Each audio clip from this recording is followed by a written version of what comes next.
Hands up, don't move. The shout cracked across a lazy Sunday like someone firing a warning shot into our lives, and for a beat I thought, seriously, after 60 years on this planet neighborhood, kids finally got bold enough to prank me. Then I heard the rest. You're trespassing on private community property. I felt something cold slide down my spine, not because of the words, but because of who spoke them. My daughter Emily stood barefoot on the asphalt, a towel wrapped at her waist, hair still wet and 10 feet away. A woman in a navy vest, sunglasses on chin up, held a black pistol with both hands barrel leveled right at Emily's chest. I said the only dumb thing I could think of, Karen. What on earth are you doing? She barked at me to stay back like she was a traffic cop and I was the car that had cut her off. Emily didn't flinch. Her hands were raised, palms out, calm as if she were on a training range. And then she said, steady and low, "Ma'am, my name is Emily Reed. I'm the sheriff of this county. You are committing aggravated assault with a deadly weapon. Drop it." If you've never watched your kid command a room, let me tell you, it's a weird mix of pride and panic. The sun was falling off the lake like honey. The loons had stopped calling. Even the breeze seemed to wait. In that suspended second, a whole earlier summer replayed in my head, a stupid little cart with a flashing yellow light, white envelopes tucked under wipers, the tiny bossy rules in a 3-ring binder, and how all that small bullying had crept up into a pistol on our driveway. We'd come to Silver Lake for peace. Linda and I had dreamed about this porch and this dock for 21 years of saving no fancy finishes, just a solid dock, a porch that sagged a little, a stone fireplace that always smelled like last night's wood smoke. I spent 4 decades as a civil engineer, blueprints, deadlines, traffic noise, and retirement was supposed to be slow coffee, early fishing, the creak of a rowboat rope.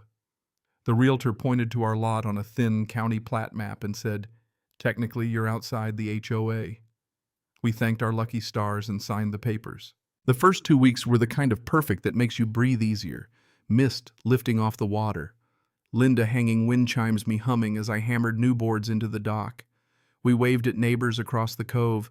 Nobody mentioned dues or bylaws. Then Karen Carter showed up in a white golf cart with a strobe on the roof like some miniature municipal vehicle and said, "Not hello, but welcome to the Silver Lake Community Association. Annual dues are $600. She shoved a thick binder into my hands like it was an ultimatum. There were odd clauses, the sort that make a lawyer raise an eyebrow. A section in tiny print claiming authority over adjoining shoreline lots, fines the president could levy, without board votes, a list of approved paint colors and lawn heights. We put it in the file drawer and went on with life. Then the first clean white envelope appeared under my windshield wiper. First notice of violation, it said. A $50 fine for unapproved landscaping materials. The cedar planks I meant for Linda's planter. Next, another notice for the trash can sitting at the curb 24 hours before pickup. Little fines doubling every week. Little torments. At first I kept thinking it was an overzealous neighbor.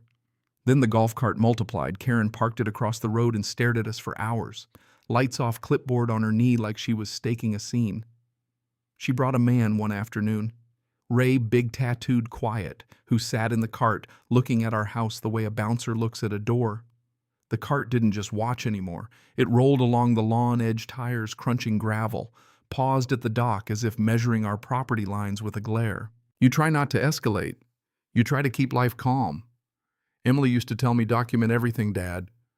Don't give them the fight they want." So I did. I started to file dates, photos, copies of letters. My old engineer brain loved the order of it. I sent Karen a polite letter refusing membership.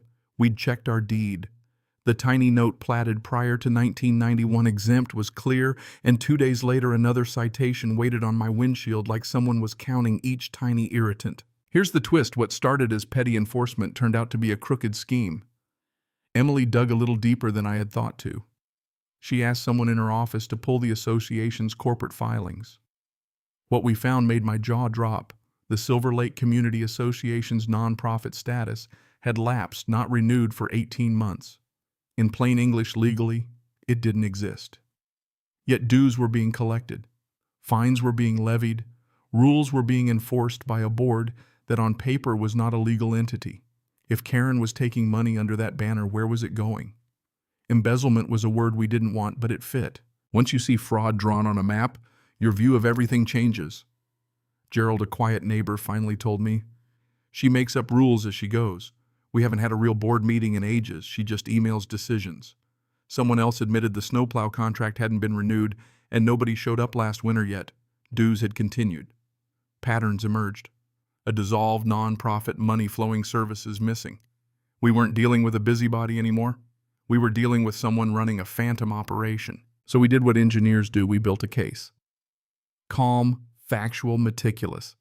I drafted a letter to every homeowner, cited the state records showing the association's status, listed missing contracts and money questions, requested a full financial disclosure and an emergency meeting.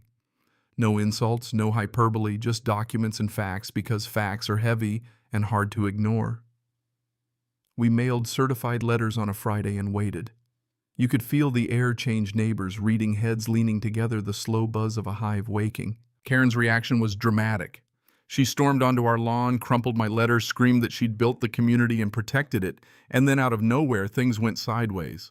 She pulled a pistol from a holster as if it was another tool in her toolbox.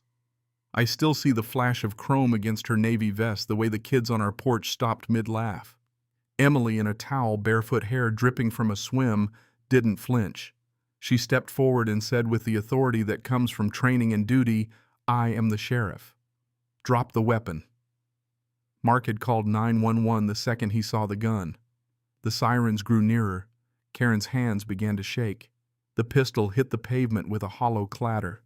Deputies arrived, cuffed her, bagged the weapon. There are few sounds like the clicking of handcuffs after a long summer of tension. It's almost a punctuation mark. Relief is heavy and odd. The neighbors gathered the video from our new driveway camera that I'd installed at Emily's suggestion, had everything: the cart racing the lawn, the raised gun, Emily's steady voice. That footage turned suspicion into proof.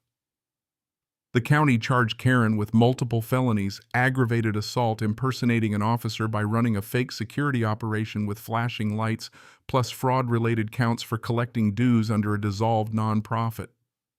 The court placed a restraining order, barred her from having firearms, and ordered restitution and community service as part of a plea deal. After months of dossiers and heartburn, the neighborhood did something I hadn't expected. They breathed together. People who'd been pinned by fear came out of their houses with casseroles and offers to help fix the dock. Tom from the hardware store called and said, "We're dissolving the Phantom Association for good, forming a new registered one with transparent books." They wanted me to consult, not to be chairman. I declined the formal role, but I agreed to help with the plumbing of reality contracts, bids, the kind of boring work that keeps a community honest. I keep the Carter file in a bottom desk drawer now, a neat stack of letters, bylaws, the camera, thumb drive. It's not a trophy, it's a reminder. Peace doesn't arrive fully formed and stay forever. Sometimes it needs defense, not with fury but with facts, not with spectacle but with patience. It's a lesson I learned the hard way, that courage can be ordinary. A daughter who in a towel stands up to a gun, or a neighbor who after years of being watched finally speaks the truth out loud. That kind of steady courage beats a clipboard and a blinking light every time. So tell me, where do you draw the line between keeping a neighborhood in order and one person pretending to be its judge? Have you ever had to document to stand firm to protect a little slice of peace you worked for? Share what happened. Tell me whether you think we were right to push back or whether you'd have handled it differently. I want to hear your story.